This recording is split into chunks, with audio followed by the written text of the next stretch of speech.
Hi, welcome to Cooking with Tara. So tonight we're going to be frying tilapia, which is our favorite. Well, three of our favorites. Lily doesn't like it, so I have to buy her shrimp. Anyway, so tilapia is one of those meals that if it's frozen, you don't have to thaw it too far in advance. You can throw it in, since they already come sealed in a package, you just throw it in some water. I would say 30 minutes to an hour before you're ready to fry your fish. So my favorite seasoning is the Tony, I don't know how to say this, Chachere's original Creole seasoning. Warning, if you are using this seasoning, prepare to sneeze or cough. Every time I use this, and my mom uses it, we respond the same way. So you're probably gonna respond that way too. So I usually season it. I would suggest not to put the seasoning on too heavy, but don't put it on too lightly, because if you put it on too lightly, it's not gonna be seasoned well. If you put it on too much, it's gonna be too salty and too spicy. So you just basically gotta practice and feel your way around what's just right. Find that Goldilocks effect, okay? So come on with me. Let me show you how to sprinkle it on. So the best way to sprinkle on any seasoning is to hold your seasoning not close to the meat, but up high enough, let's say about 8 inches up away from your meat. And you're gonna just let it fall until you get it fully covered. Okay, and then you're gonna flip it over. There's that cough.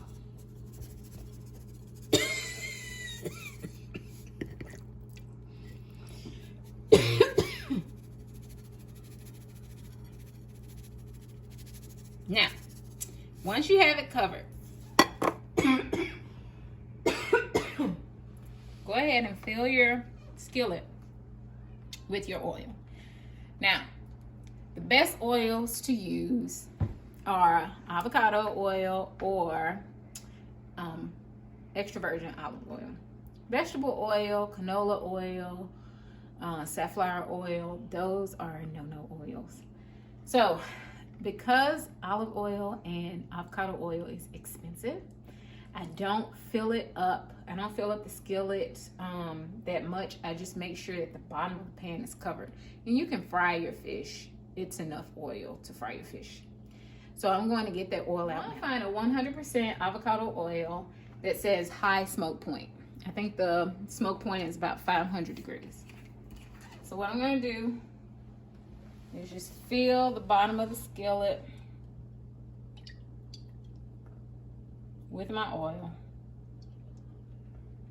Okay, then you let that heat up while you are putting the breading on your fish. So back in the day, before I began my health journey, I would use a product by Zatarain's called Fish Fry, and it makes an incredible piece of fried fish. But those seasonings that are on the shelf, they are fully loaded with MSG and other ingredients that can cause inflammation in the body.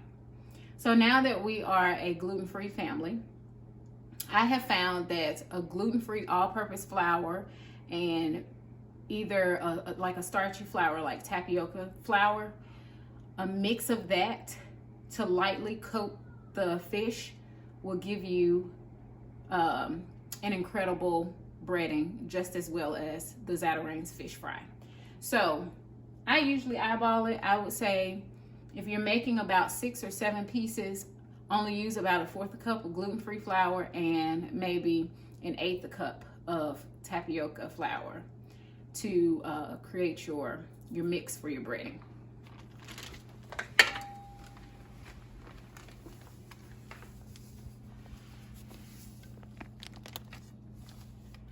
So this is 1/4 cup of flour? Gluten-free all-purpose flour. There you go. And then this is about 1/8 cup of tapioca flour.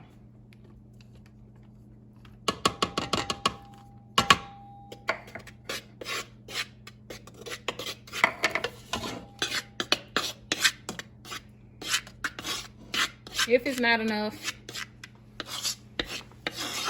then you'll just mix a little bit more.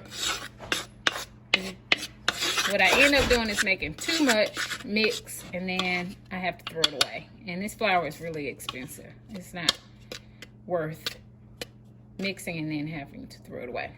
The other thing is, well, the other mistake that I made was I threw my fish into the breading. So what I'll probably do this time around is just scoop it out with a spoon and then sprinkle it over my fish.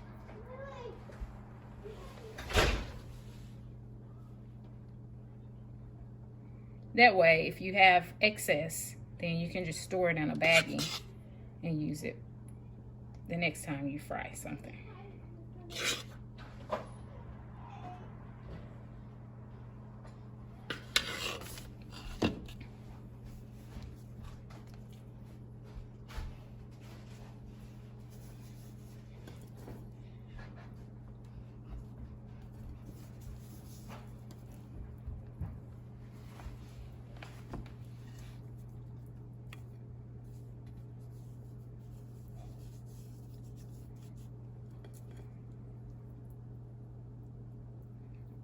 Once you have the one side coated, and you can flip it over and coat the other side.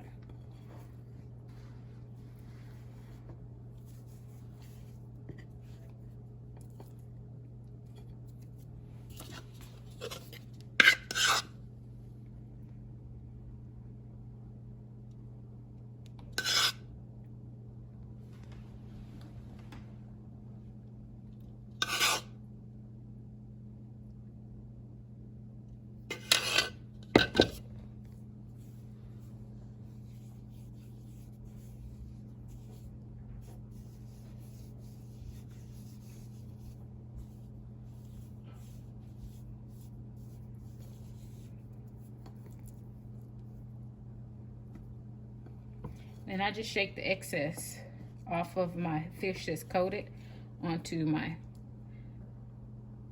fillet that needs to be coated on the other side.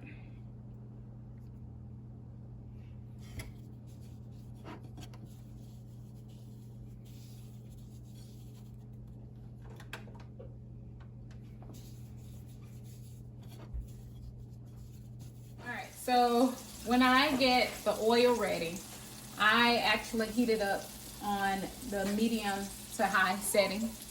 And then once I'm ready to drop my fish in the oil, I turn it down to medium so that my breading doesn't burn. Once you notice that the breading is turning like a golden brown around the edges of the fish, then it is time to turn the fish.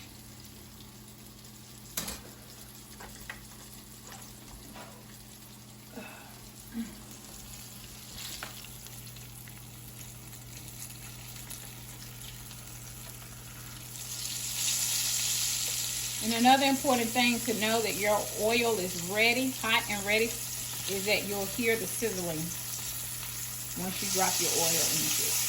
I mean, once you drop the fish in the oil. Yeah, that's nice golden brown. That's what you want. And then I'm going to fry this for about 3 more minutes, and then I'll place the fish on a plate with a paper towel underneath. I mean, a paper towel on top of the plate. This is about ready to come out of the oil. And you want to put it on the paper towel so it can drain the excess oil off. And it will be ready to eat. Bon appetit. Mmm.